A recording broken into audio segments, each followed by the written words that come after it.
नमस्कार, आप देख रहे हैं सुदर्शन न्यूज और मैं हूं आपके साथ अमित शर्मा। वक्त है जवाब तो चाहिए का, जिसमें आज हम बात करेंगे भारत और चीन के बीच एलएसी पर हुई झड़प के बाद देश में हो रही राजनीति की। पहले डोकलाम, फिर गलवान और अब तवांग। चीन है कि बार बार पिटने के बावजूद मानने को तैयार नहीं है। एक बार फिर से ड्रैगन ने भारत से भिड़ने की नाकाम कोशिश की है, जिसमें उसको मुंह की खानी पड़ी। भारतीय सेना के शौर्य और पराक्रम के आगे चीनी सैनिकों की एक ना चली। सोची समझी साजिश के तहत 300 चीनी सैनिक यांगत्से इलाके में भारतीय पोस्ट को हटाने पहुंचे, जिसमें वो कामयाब तो नहीं हुए, लेकिन फिर से वही हुआ जो अक्सर देश का विपक्ष ऐसे संवेदनशील मुद्दों पर करता रहा है। इस पूरे मामले पर विपक्ष खासकर कांग्रेस सरकार को घेरने में जुट गई, लेकिन सरकार को घेरने के चक्कर में कांग्रेस ने खुद की फजीहत करवा ली। दरअसल देश के रक्षा मंत्री राजनाथ सिंह के इस मामले पर सदन में बयान देने से पहले ही गृह मंत्री अमित शाह ने कांग्रेस की मंशा पर सवाल खड़े कर दिए। शाह ने कहा कि कांग्रेस मोदी सरकार पर सवाल खड़ा करने से पहले अपने गिरबान में झांके।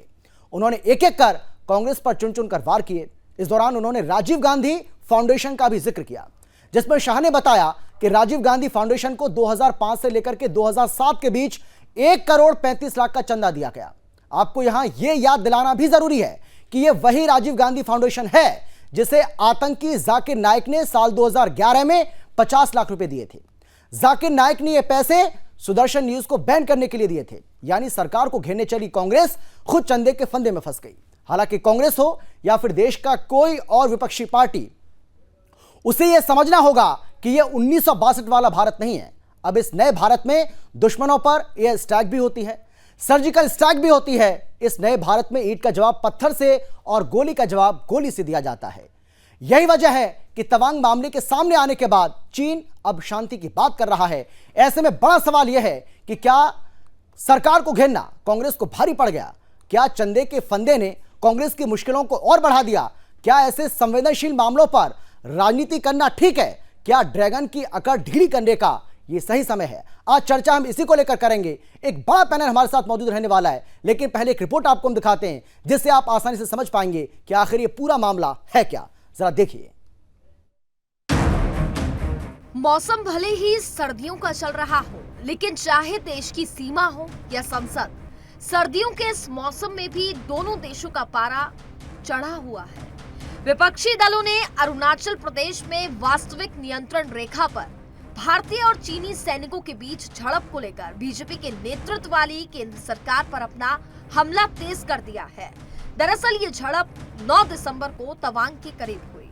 इस दौरान भारतीय सैनिकों ने चीन को करारा जवाब दिया। इस झड़प में चीन के 20 से ज्यादा सैनिक घायल हुए हैं। इससे पहले अक्टूबर 2021 में अरुणाचल प्रदेश के यांगसे में भी दोनों देशों के सैनिकों में विवाद हुआ था।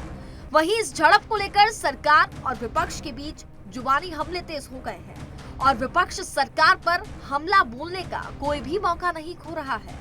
हालात ऐसे हैं कि सीमा पर शुरू हुआ ये विवाद अब संसद तक जा पहुंचा है, जिसको लेकर न सिर्फ संसद में कहीं न कहीं बीजेपी वर्सेस कांग्रेस की स्थिति भी बन गई है।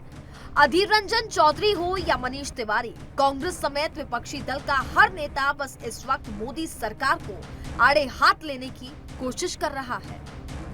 लगातार चाइनीज एग्रेशन के बारे में सदन में एक बार नहीं, 2 बार नहीं, अनेक बार उठाए और सरकार चर्चा को टालती रही। आज भी जो तवांग एरिया में चाइनीज का घुसपैठ हुआ है, उसके बारे में भी हम आज चर्चा करना चाहते थे। इसीलिए हमने सभी अपोजिशन पार्टी के नेताओं ने मिलकर नोटिस भी दिया था। तो वहीं दूसरी तरफ केंद्र सरकार भी अपना फर्ज बखूबी निभाते हुए, जहां एक तरफ रक्षा मंत्री राजनाथ सिंह ने संसद में ही विपक्षी दलों की बात का जवाब दिया, तो वहीं दूसरी तरफ गृह मंत्री अमित शाह ने संसद के बाहर अपना जुबानी पलटवार करते हुए राजीव गांधी फाउंडेशन का नाम भी आगे रखा। इस्लामिक रिसर्च फाउंडेशन की, जिसका प्रणेता जाकिर नायक है, जाकिर नायक को पूरा देश जानता है, उनसे भी 7 जुलाई 2011 को 50 लाख रुपया राजीव गांधी फाउंडेशन ने प्राप्त किया। यूं तो 1962 में ही जब कांग्रेस की सरकार थी, तभी चीन की तरफ से सबसे ज्यादा घुसपैठ की वारदातों को अंजाम दिया गया था। लेकिन राजीव गांधी फाउंडेशन और जाकिर नाइक के बीच क्या रिश्ता है, इसका खुलासा रविशंकर प्रसाद काफी पहले ही कर चुके हैं। बताना चाहता हूं विद डॉक्यूमेंट्स, रहमान खान उस समय के माइनॉरिटी अफेयर्स के मिनिस्टर थे। ये 15 फरवरी 2013 को एक पत्र लिखते हैं। क्या लिखते हैं मैं पढ़ना चाहता हूं, मनीष तिवारी को ही। और देखिए एक बड़ी रोचक बात आप देखिए, 4 दिसंबर 2012 को यह जवाब जाता है पार्लियामेंट में, और उसके लगभग 1.5 महीने बाद 15 फरवरी को या 2 महीने बाद एक चिट्ठी जाती है। क्या चिट्ठी है? Dear Shri Manish Tiwari ji, I enclose a letter dated 3rd December 2012 from Islamic Research Foundation, Mumbai, seeking protection from a campaign by Sudarshan TV and Hindu Janjagriti Samiti to allegedly defame Dr. Zakir Naik, a renowned Indian Islamic scholar and President, Islamic Research Foundation, Mumbai. To support the contention, the foundation has also sent a pack of 2 CDs enclosed with this letter. बहरहाल सीमा पर शुरू हुआ ये विवाद अब संसद तक तो पहुंच चुका है। ऐसे में कई सवाल हैं जिनका जवाब आने वाले समय में केंद्र सरकार को न सिर्फ विपक्षी दलों बल्कि जनता को भी देना होगा।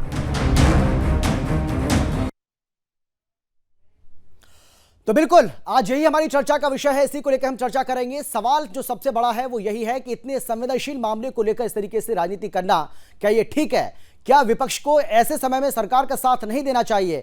क्या विपक्ष को ऐसे समय में राजनीति करनी चाहिए? क्या ऐसे संवेदनशील मामले पर अपनी राजनीतिक रोटियों को सेकना ये ठीक है क्या विपक्ष के लिए? विपक्ष को इस बारे में सोचना पड़ेगा, क्योंकि इतना गंभीर मसला है जिसको लेकर देश में हलचल है और विपक्षी पार्टियों को सरकार के साथ कंधे से कंधा मिलाकर आगे चलना होगा और तभी इस समस्या का हल हो सकता है, ऐसी उम्मीद हम सभी करते हैं देशवासी। लेकिन विपक्ष क्या कर रहा है हम सभी जानते हैं। आज इसी को लेकर चर्चा करेंगे, लेकिन कौन कौन खास मेहमान हमारे साथ मौजूद है सबसे पहले उनसे आपको हम परिचय करा देते हैं। हमारे साथ बीजेपी की ओर से भारतीय जनता पार्टी के प्रवक्ता एसएन सिंह जी जुड़ गए। इसके साथ ही कांग्रेस की तरफ से हमारे साथ आदेश भारद्वाज जी जुड़ गए और इसके साथ ही पॉलिटिकल एक्सपर्ट के तौर पर बालकृष्ण जी भी हमारे साथ जुड़ गए। आप सभी का बहुत बहुत स्वागत है। लेकिन सबसे पहले आदेश जी, मैं आपके पास आते हुए और सीधा सवाल मेरा आपसे है, जो सवाल मैं इससे पहले भी उठा रहा था कि इतना संवेदनशील ये मामला, इतना गंभीर ये मसला जिस पर राजनीति जो कर रही है कांग्रेस पार्टी या बाकी के जो विपक्षी दल हैं, ये ठीक है क्या? ये उचित है क्या? क्योंकि आप अगर चीन के मसले पर इस तरीके से राजनीति करेंगे तो वो आपको चीन से मिले चंदे की याद दिलाएंगे, जिसके फंदे में कांग्रेस खुद फंसती हुई नजर आ रही है। चाहिए है कि हमारी सेना दुनिया की बेहतरीन सेनाओं में से एक है। हमारी सेना के इकबाल पे कहीं कोई सवाल नहीं है जी, लेकिन सच्चाई ये है कि सरकार का बहुत बड़ा फेलियर है। और सरकार का फेलियर आज नहीं, 2020 के अंदर भी मार्च में घुसपैठ शुरू हुई थी और मई में जाके जो है 5 मई को घटना घटी थी जो है, जिसके अंदर हमारे 22 जवान शहीद हुए थे जो है। आज भी वैसे ही 9 तारीख को घटना घटी है, बीच में भी तस्वीरें आती नहीं है सैटेलाइट से भी, दूसरी जगहों से जो है, लेकिन सरकार सब चीजों को छिपाना और दबाने का प्रयास करती है। ये सरकार के अंदर कहीं ना कहीं जो है बहुत बड़ी कमी है। ये सरकार विपक्ष को किसी को भरोसे में नहीं लेती है। जब वो 5 मई 2020 की घटना घटी थी, तब भी जो है सरकार ने सभी विपक्षी दलों से कितने दिनों के बाद सर्वदलीय बैठक बुलाई थी, आपको मालूम होना चाहिए जो है। उसके अंदर भी प्रधानमंत्री नहीं थे, गृह मंत्री उसमें रहे थे जो है। तो ये बहुत सारे ऐसे सवाल हैं, इसीलिए हम सरकार को, हमारी ड्यूटी है कि सरकार से सवाल पूछे और जो है सेना के ऊपर कहीं किसी के ऊपर कोई वो नहीं है सवाल जो है, लेकिन देश को गुमराह करना बंद करे सरकार जो है। कौन कर रहा है सर देश को गुमराह? देश को गुमराह कौन कर रहा है सर? सरकार गुमराह कर रही है देश को। ऐसा क्यों लग रहा है आपको? ऐसा इसलिए लग रहा है कि 2020 के अंदर जब घटना घटी थी तो उस टाइम पे भी जो है किस तरह से वहां पे जो है गांव के गांव बसाए जा रहे थे, सेना वहां पे आ रही थी चाइना की तरफ से, लेकिन सरकार पे सूचना होने के बावजूद भी कोई एक्शन नहीं लिया जो है जी। ये तमाम वो खामियां हैं और किसी से साझा नहीं करते जो है, किसी को भरोसे में नहीं रखते जो है। चलिए ठीक है एसएन सिंह जी, सबसे पहले मैं इसी को लेकर आपका जवाब चाहता हूं। जिस तरीके से गंभीर आरोप यहां पर कांग्रेस पार्टी के प्रवक्ता लगा रहे हैं और उनका यह कहना है कि यह सरकार ऐसी सरकार है जो असलियत को छुपाती है, सही बात को सामने नहीं आने देती है और ऐसे गंभीर मसलों को लेकर, ऐसे संवेदनशील मामलों को लेकर वो हमेशा से छुपाने की कोशिश करती है और विपक्ष को भरोसे में नहीं लेती है। आपका जवाब? अमित जी, इस जी। पूरे देश से कांग्रेस के मिटने का सबसे बड़ा कारण ही यही है कि कब सवाल और कब समर्थन ये तय ही नहीं कर पाते हैं। का भरोसा जब कृषि सुखानी, कब आपको साथ देना चाहिए और कब सवाल उठाना चाहिए, जब इतनी समझ ना हो, उसका नाम कांग्रेस पार्टी है। मैं कह रहा हूं आप सवाल उठाइए, देश के मुद्दों पर उठाइए और बवाल भी मचाइए, सड़क से लेकर संसद तक देश के मुद्दे हों। लेकिन जब दुनिया के साथ कदम ताल मिला के चलने की बात हो, जब दुनिया के साथ कोई ऐसी बातें हों जो 9 दिसंबर की जो घटना है, इस तरह की घटना हो, तो इसमें पूरी शिद्दत से साथ देना चाहिए। और सरकार का साथ मतलब वो देश का साथ दे रहे हैं, वहां पार्टी नहीं होती है अमित जी। ये अंतर नहीं समझ पाते हैं लोग। जहां पार्टी नहीं होती है, जहां देश होता है, वहां बात चाइना और भारत देश का हो रहा है। आप भी भारत के नागरिक हैं, भारत की तरफ से बोलना चाहिए। और हम तो विपक्ष की भूमिका निभाते हुए स्वर्गीय इंदिरा गांधी जी को चंडी और दुर्गा की उपाधि स्वर्गीय अटल बिहारी वाजपेयी जी देते हैं, इस तरह का मिसाल हम कायम किए। लेकिन जब आपकी बात आती है, क्या आप इस देश के नहीं हैं? अगर आपको कोई सवाल पूछे, उसका समय होता है, लेकिन आप ऐसे समय में सवाल उठाते हैं जो दो देशों की लाइन ऑफ कंट्रोल, वास्तविक नियंत्रण रेखा की बात है। और बार बार हमारे प्रधानमंत्री जी ने भी हाउस में कहा, और आज जिसको जवाब देना चाहिए, आदरणीय डिफेंस मिनिस्टर जी ने इस पे जवाब दिया, उसके बाद भी आप लोगों की तरफ से ऐसे घिनौने बयान आ रहे हैं। क्या आप भारत के रहने वाले नहीं है? क्या आप भारत के साथ नहीं है? क्या मानते हैं कि हमारे सैनिक जो है वो कमजोर हो गए हैं? दुश्मन देश के लोग हमेशा अतिक्रमण करते हैं, इस तरह के हमले करते हैं। और ये सबसे बड़ा अतिक्रमण अगर कभी होता है अमित जी, तो वो तो 1962 में होता है। पूरे देश और दुनिया ने देखा, और तब भी भारतीय जनता पार्टी की सरकार ने कोई सवाल नहीं उठाया, न भारतीय जनता पार्टी का कोई पदाधिकारी सवाल उठाया, क्योंकि वो देश का मैटर है। पार्टियां देश में होती हैं, दुनिया में हम भारत हैं। ये इनसे पूछा जाना चाहिए, आप क्यों ऐसा करते हैं? क्या आप भारत को अपना नहीं मानते हैं अमित जी? मैं तो कह रहा हूं बहुत घिनौनी बात है।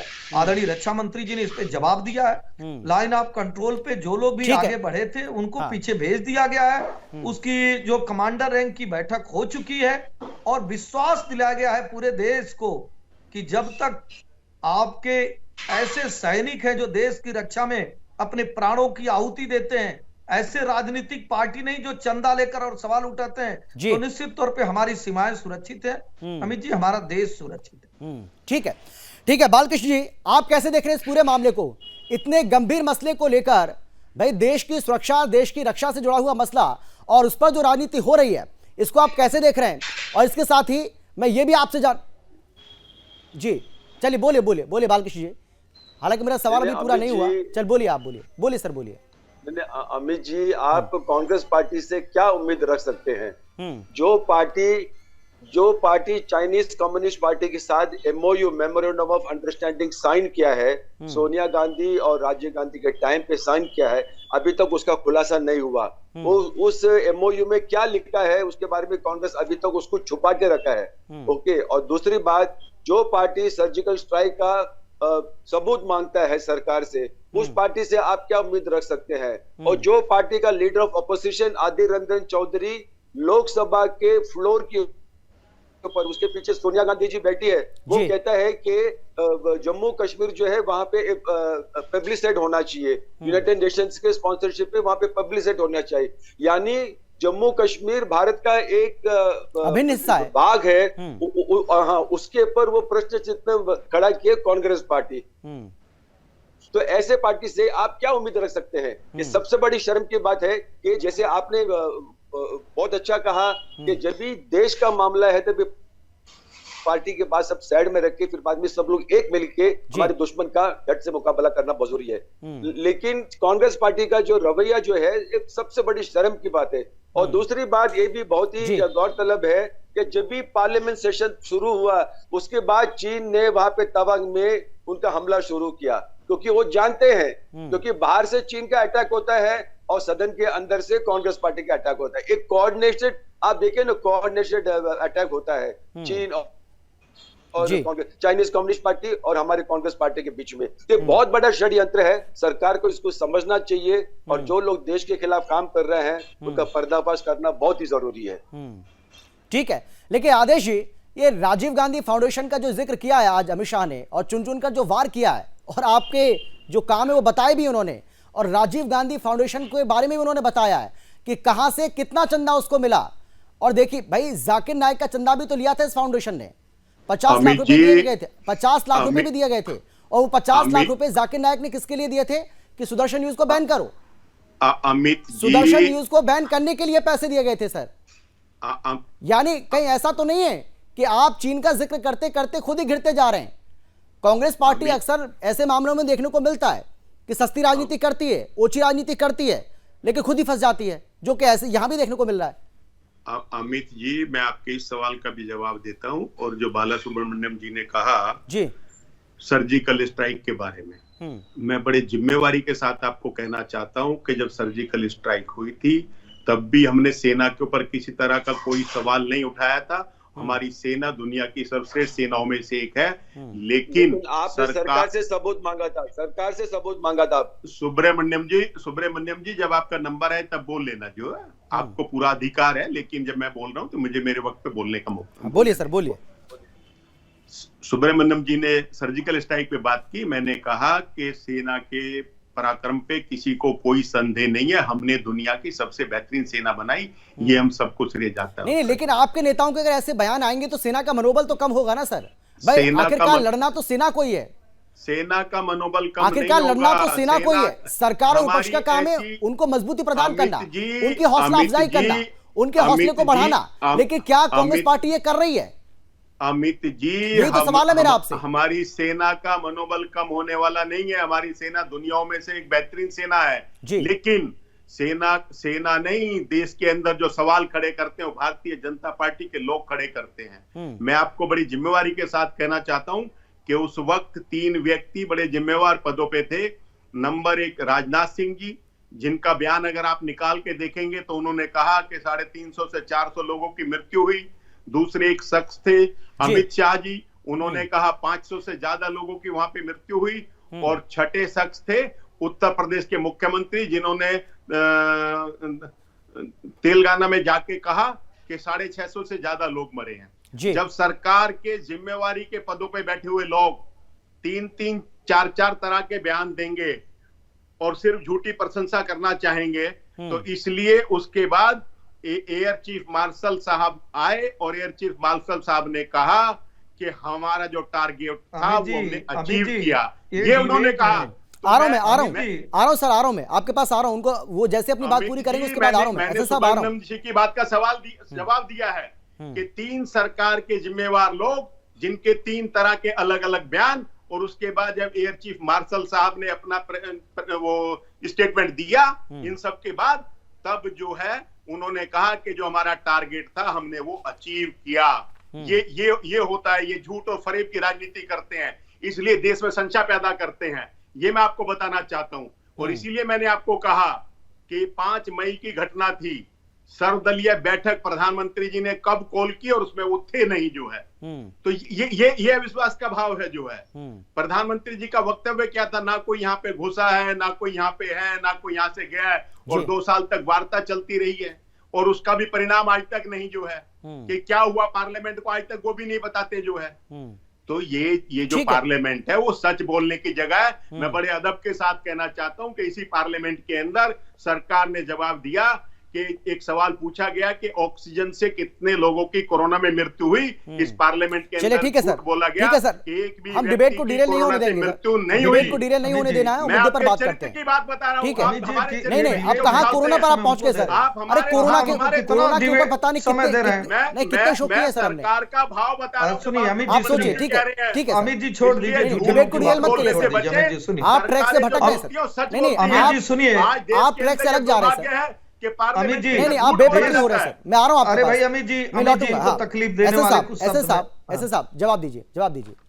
देखिए अमित जी, मैं इनको एक बात कहूंगा कि सत्ता में रहने के लिए कुछ भी नहीं करना चाहिए, देश हित में कार्य करना चाहिए। आपने कहा सवाल हम नहीं उठाए, आपने सबूत मांगा सर्जिकल स्ट्राइक का कि हमको सबूत दिया जाए, और लोकसभा में भी इनके नेता मानते हैं। अरे भाई सुन लीजिए, आप कहें कि हम दूसरे के बीच में नहीं बोलते, आप सुन लीजिए, आप सुन तो लीजिए। अब आपको क्यों तकलीफ हो रहा है? अमित जी इनकी आवाज को डाउन करिए, अमित जी इनको अब रोकिए भाई, क्या तकलीफ हो रहा है। अमित जी दूसरा ये क्या करते हैं, अच्छा एक एक करके राहुल गांधी जी को, अमित जी एक एक करके, अगर राहुल तीनों आप एक गांधी साथ जी बोलेंगे को- किसी को समझ नहीं आएगा, एक एक करके। हाँ ठीक है, अमित जी आदेश जी सुनिए, में लौटूंगा देखिए, आपके हमारे पास। आदेश जी मैं कांग्रेस पूरा के मौका दूंगा प्रवक्ता आपको बड़े अपनी बात भाई, रखने का। हाँ सर बोलिए। हमारे बड़े भाई कांग्रेस के जो प्रवक्ता हैं, आप देश के रहने वाले हैं, निश्चित तौर पे आप भारत को मानते होंगे, लेकिन क्या राहुल गांधी जी भी भारत को मानते हैं जो विदेश में जाकर और देश की बुराई करते हैं? अगर परिवार में बुराई करिए, समाज में बुराई करिए, देश में करिए, लेकिन आप विदेश में जाके भारत की बुराई करते हैं। तीसरी बात, आप उस दिन 2020 से आप कहते रहे कि वो हमारी सीमा में घुस गए, और हमारे जिम्मेदार लोगों ने कहा कि नहीं नहीं, बिल्कुल भारतीय जनता पार्टी की सरकार चल रही है, इस समय कोई हमारे सीमा का अतिक्रमण नहीं कर सकता है, जैसे 1962 में हुआ था, जो कि नहीं होना चाहिए।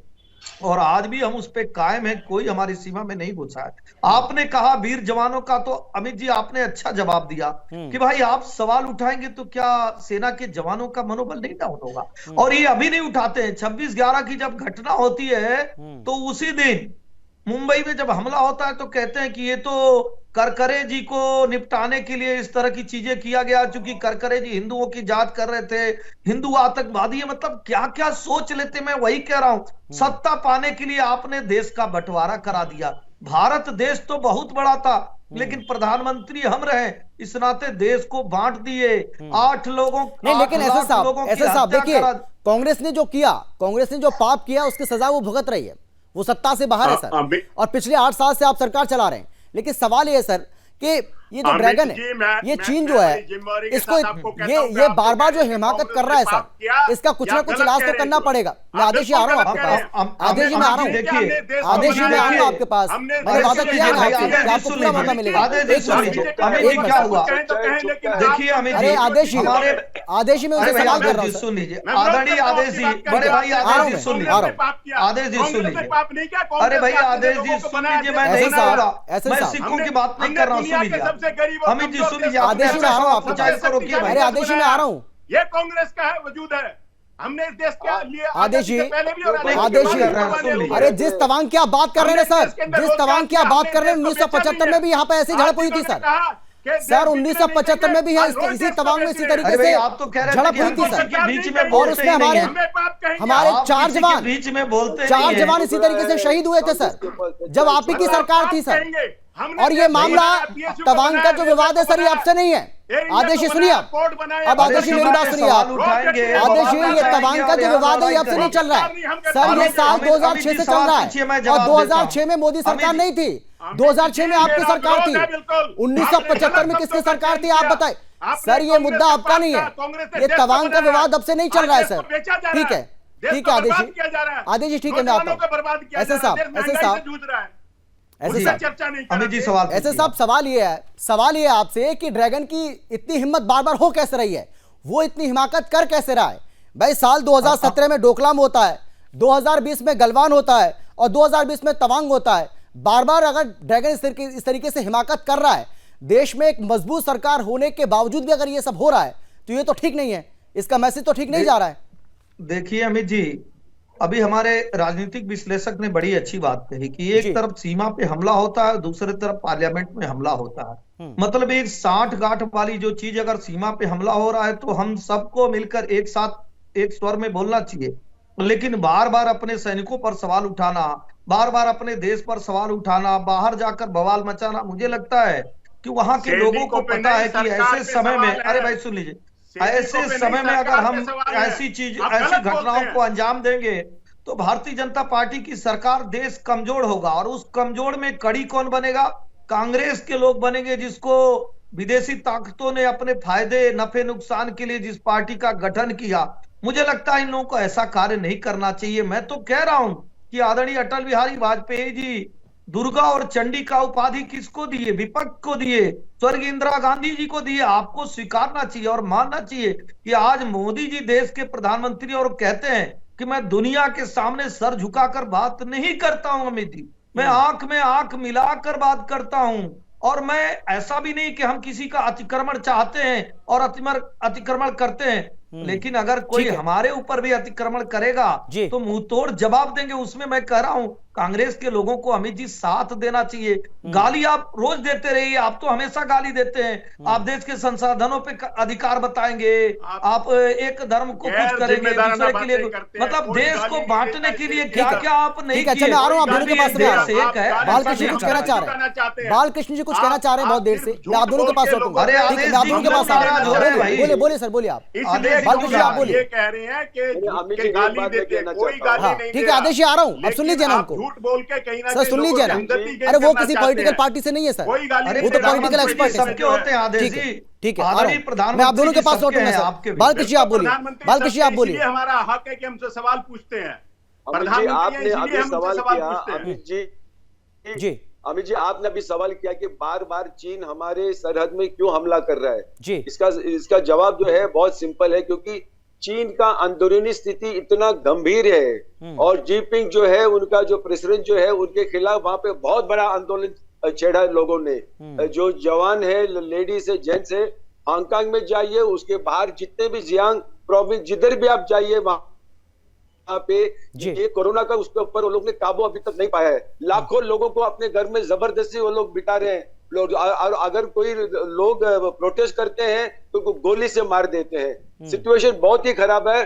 और सबसे पहले चीन के इतिहास में चीनी कम्युनिस्ट पार्टी के खिलाफ लोग वहां पे नारेबाजी कर रहे हैं, मॉल्स में नारेबाजी कर रहे हैं, सबवे में नारेबाजी कर रहे हैं। इतना गंभीर परिस्थिति चीन में कभी नहीं हुआ है। तो वहां का जो लोकल स्थानिक जो लोग हैं उनका अटेंशन को डाइवर्ट करने के लिए बार बार हिंदुस्तान के ऊपर ये कर रहा है। और उनका जो अखबार है ग्लोबल टाइम्स द्वारा इसी जो चीजें हैं उसको हाईलाइट कर रहे हैं। और अभी हाल में जब भी चाइनीज कम्युनिस्ट पार्टी उनका रेड आर्मी का वो एनिवर्सरी हुआ था, उसमें जो गलवान का उनको हीरो कहते हैं उनको मुख्य अतिथि बना के वहां पे शोकेस पे डाला था उसको।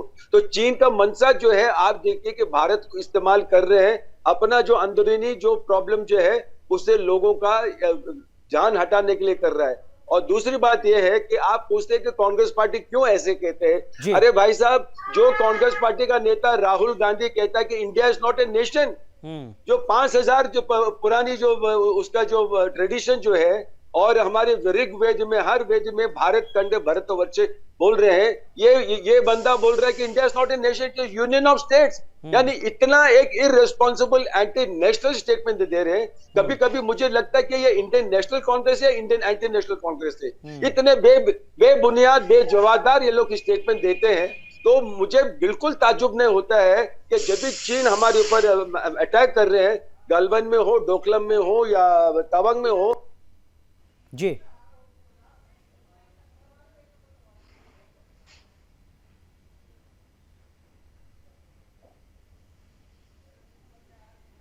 बालकृष्ण जी आपकी आवाज चली गई, आपकी आवाज चली गई। आदेश जी आप बोलिए, आदेश जी आप बोलिए।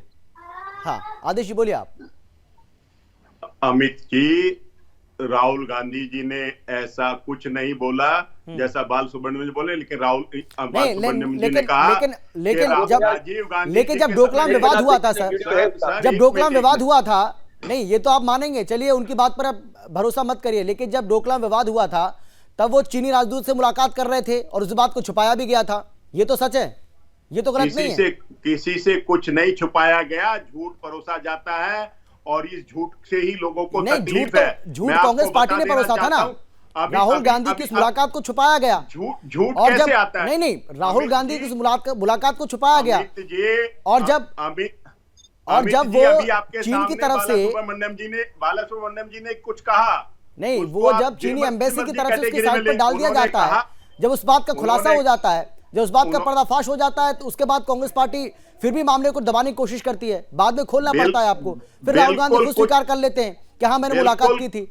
अरे सर मुलाकात की थी भी तो फिर आप ताल ठोक के बोलते कि हाँ मुलाकात की है, उसमें डरे क्यों?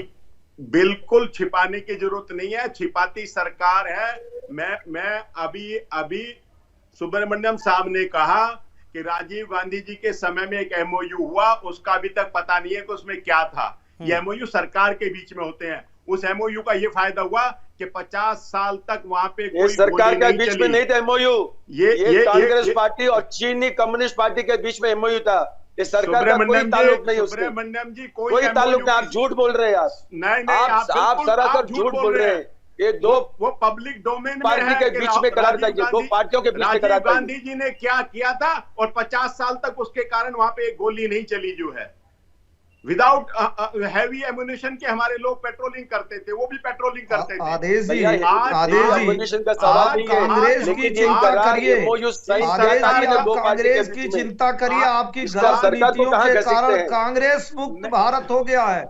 इन लोगों को आप चिंता करिए, कांग्रेस की देश की चिंता छोड़ दीजिए। देश की सिंह चिंता साहब, करने के लिए देश के वीर जवान हैं, देश सिंह के साहब, लोग हैं। अगर आप नहीं सिंह चिंता साहब, करेंगे तो भी देश का कुछ अभी बिगड़ेगा नहीं। जैसी योजना हमारे लाके देश, उसको हमारा भी देश कहीं ना तो कहीं वैसे कमजोर भी करने का प्रयास कर रहे योद्धाओं हैं। का देश है, लेकिन आपको सतर्क रहना पड़ेगा कि कांग्रेस मुक्त भारत और बीजेपी युक्त भारत क्यों हो गया।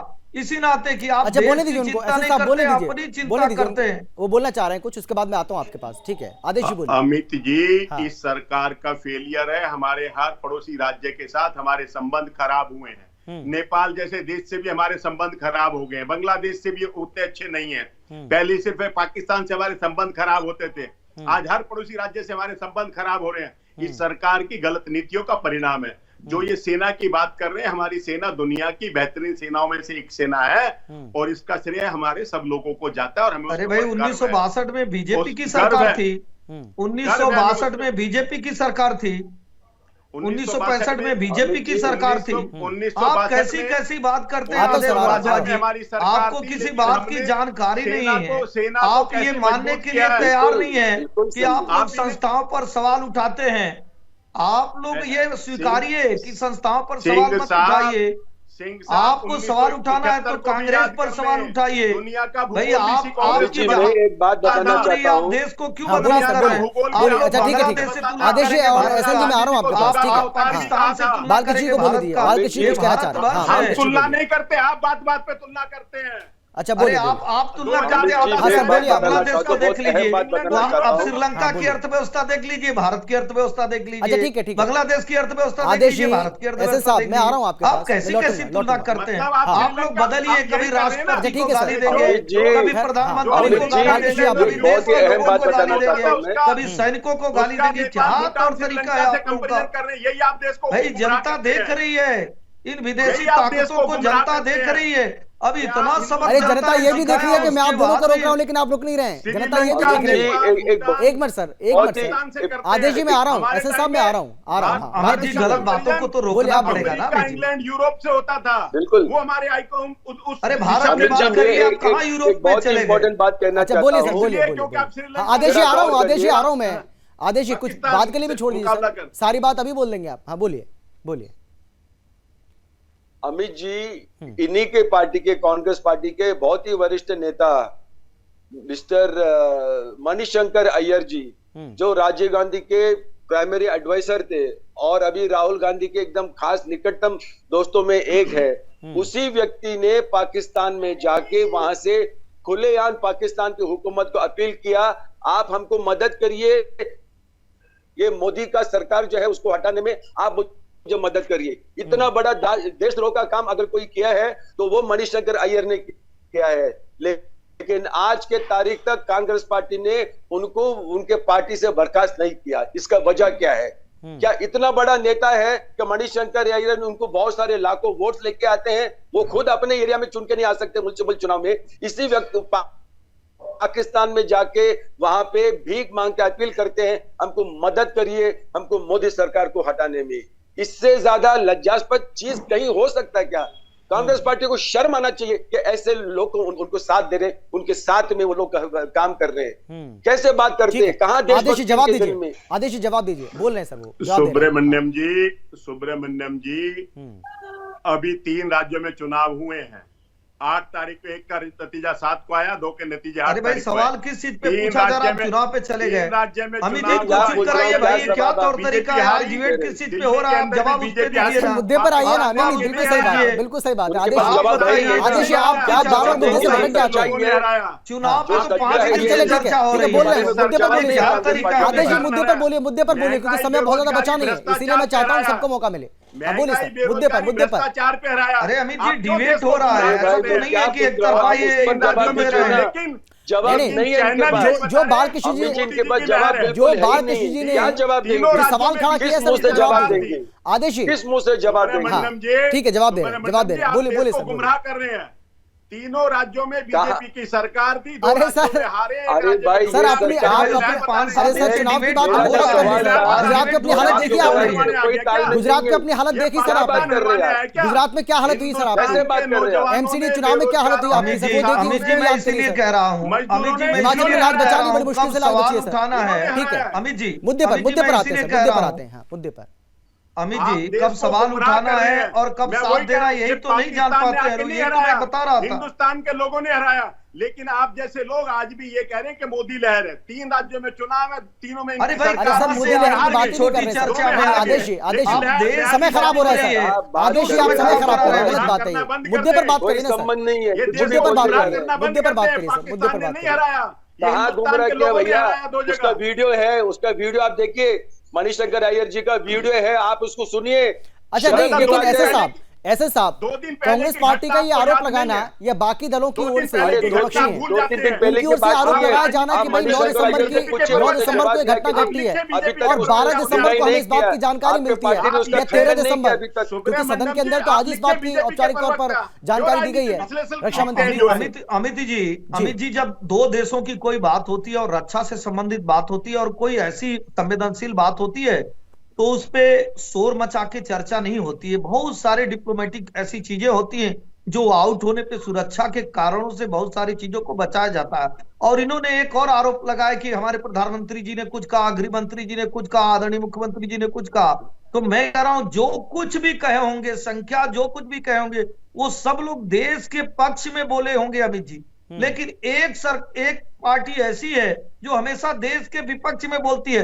जब 2 देशों से वार होता है तो निश्चित तौर पे अपने सैनिकों का मनोबल बढ़ाने के लिए हम कहते हैं कि हम आपके लोगों को इतना मारे, हम आप में घुस गए, हमारे वीर सैनिक, हमारे वीर जवान, इनके मनोबल को बढ़ाने का काम किया जाता। अगर उस समय आप सवाल पूछेंगे कि आपके कितने लोग मारे गए, अरे हमारा कोई नहीं मारा गया, हमारे लोग तो वीर जवान हैं, हम तो इसीलिए आए हैं धरती पे अपनी मातृ की रक्षा के लिए, अपने देश समय मेरे की पास रक्षा बहुत के कम बचा है लिए। समय लेकिन नहीं है। इस तरह के आदेश जी जल्दी से, छोटे-छोटे सवाल आदेश जी जल्दी से आप जवाब दीजिए इस बात का, ठीक है ऐसे साहब, अमित जी, समय बचेगा तो मैं किसी आऊंगा। ने नहीं पूछा कितने मारे गए। इनके तीनों संवैधानिक पदों पर बैठे व्यक्तियों के 3 तरह के अलग अलग बयान थे जिनसे अपने आप में एक बड़ा क्वेश्चन मार्क लग जाता भाई, है। राजीव भाई, गांधी जब से भी खराब बयान नहीं था आगरा ना, बदलेगा कांग्रेस से खराब बयान नहीं था ना। जिसके सवाल कारण आप गलत सवाल उठा रहे हैं और कह रहे हैं कि आके कुछ दिनों के बाद ये कहना पड़ा कि हमने जो लक्ष्य रखा था उसको अचीव किया, जो हमारा टारगेट था हमने उसको अचीव किया, ये उन्होंने कहा। तो इस भाई, 2 देशों की जब लड़ाई की बात होती है तो बहुत सारी ऐसी चर्चा होती है। आपकी तरह छोटी सोच के लोग नहीं होते हैं, उसमें कहा जाता है कि हमारे वीर जवान, हमारे वीर चलिए सर, मेरे पास समय की कमी है, मेरे पास समय की कमी है, मेरे पास समय नहीं बचा। ऐसे साहब आपका, आदेश जी आपका और बालकृष्ण जी आपका बहुत धन्यवाद इस चर्चा में शामिल होने के लिए, अपनी बात रखने के लिए। लेकिन एक बार फिर से सवाल घूम फिर कर वहीं आ जाता है कि क्या ऐसे संवेदनशील मामलों पर विपक्ष को इस तरीके से राजनीति करना चाहिए? क्या यह ठीक है?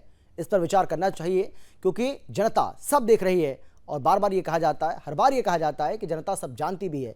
और इसीलिए विपक्ष को ऐसे मुद्दों पर सरकार के साथ कंधे से कंधा मिलाकर आकर खड़ा होना चाहिए और ये कहना चाहिए, सेना का भी हौसला अफजाई करनी चाहिए और ये कहना चाहिए कि हम सरकार के साथ हैं, सरकार जो कदम उठाना चाहे उठाए, और इससे क्या होगा, इससे सेना का भी मनोबल बढ़ेगा। ऐसे में विपक्ष को इस बात का ध्यान रखना चाहिए कि ऐसे मामलों पर राजनीति ना हो तो ज्यादा बेहतर है, क्योंकि अब ऐसा लग रहा है कि ड्रैगन की अकड़ को ढीला करने का समय आ चुका है। बार बार अगर इस तरीके की हिमाकत वो करेगा तो ये देश के लिए, देश की रक्षा के लिए, देश की सुरक्षा के लिए कतई ठीक नहीं है। फिलहाल इतना ही, छोटे से ब्रेक के बाद जल्द लौटेंगे। आप देखते रहिए सुदर्शन न्यूज।